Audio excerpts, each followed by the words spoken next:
Hello.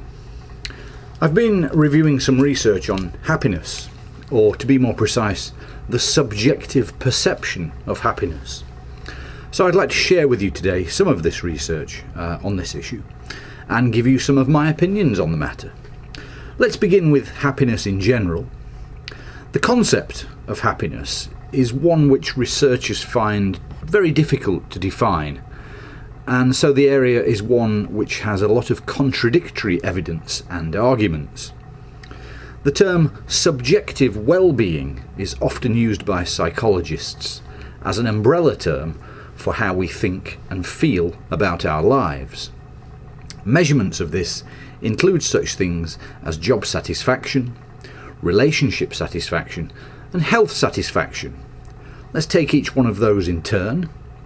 An example of for relationship satisfaction: married people are supposed to be happier than single people. I find that quite hard to believe. The quality of someone's sleep is a factor in health satisfaction. It is possible to study happiness by measuring what it is clearly not. For example, poor health, lack of social contacts, and being unemployed all lead to unhappiness, which isn't really surprising now, is it? Money is one of the factors which researchers disagree about quite a lot. Is it the root of all evil, or does money make us happy? Some researchers, particularly economists, as reported in Blanchflower and Oswald in 2004, argue that a better and longer education leads to higher incomes, which do make us happy. However, another way of looking at this is presented by Easterlin in a number of papers, for example in 2011.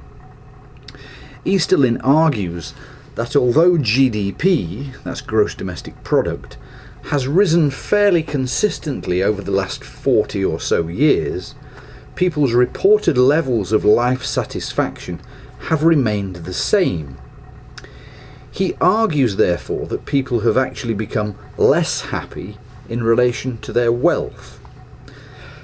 My own view on this would be that there must be a minimum threshold for income. If your income is lower than the threshold, it's going to be difficult to be happy.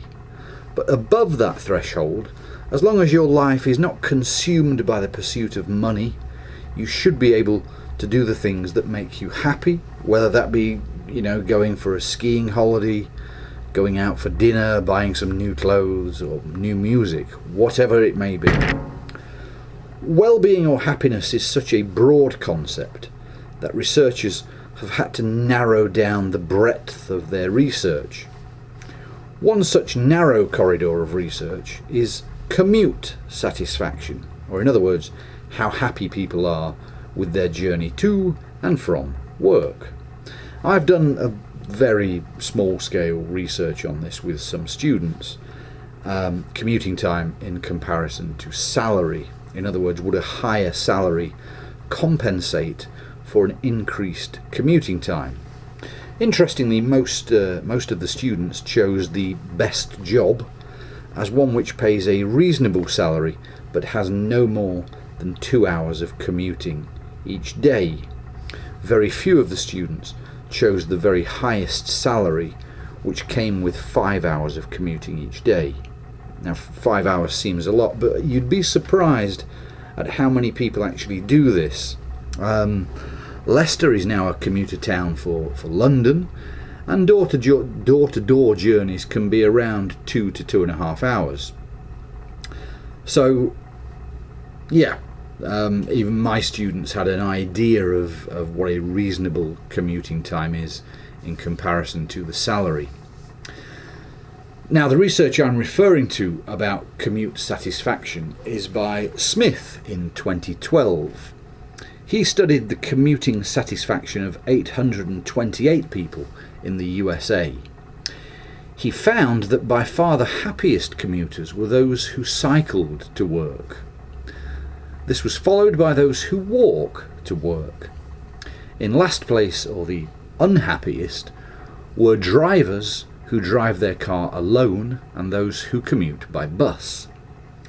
Major factors that reduced the well-being scores included traffic congestion, which doesn't affect people on bicycles, overcrowded buses and trains, and driving for longer than 40 minutes. So, what does this research tell us, or tell me specifically? Well, firstly, it tells me that some kind of physical exertion in the morning sets us up for the day. It makes us feel alive, and I can certainly agree with that. My own commute is by bicycle, a 1 hour bicycle ride into work and 1 hour home. When I arrive at work, I feel great. On the rare occasion that I drive to work, I arrive feeling a little bit stressed. I don't enjoy the day. Most of you will be aware that when we do some physical activity, the blood in the body circulates a bit faster, the heart beats more quickly, and this makes us feel good. When we push our physical activity a little bit further, the body releases chemicals called endorphins, and these endorphins are like a natural high. They make us happy, and they also suppress pain.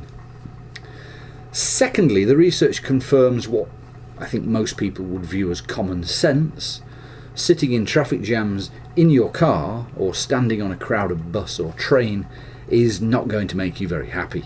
Let's look at some statistics now.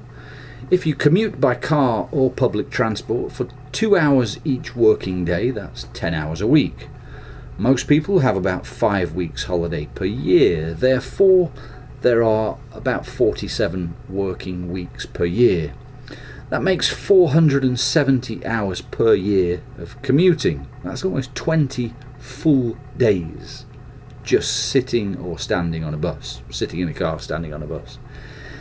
Or in other words, for drivers or users of public transport, it's not a nice situation, is it? If you're on a bus, you might have your nose in the armpit of the man next to you, enough to make anyone miserable. Now imagine that if you did that same commuting time by bicycle or on foot, that's 10 hours a week of physical exercise without needing to go to the gym, without the expense of the gym membership. The conclusion is fairly clear to me. If you want to be happy, go by bike or walk. I accept that there are certain dangers to cycling on busy roads, but statistically speaking, those who cycle to work live longer than those who do not do any physical activity. It certainly works for me, although I might look a little bit silly wearing lycra. So to recap, researchers have found happiness to be a difficult topic to study, as there are so many facets to describing it. Thus, the field has been divided into smaller areas such as relationship satisfaction and commute satisfaction. In terms of commute satisfaction, the happiest commuters are those who either cycle or walk to work, and the least satisfied are those who drive or take the public transport. Fairly obviously, the longer the commute, the less happy one becomes. Thank you very much.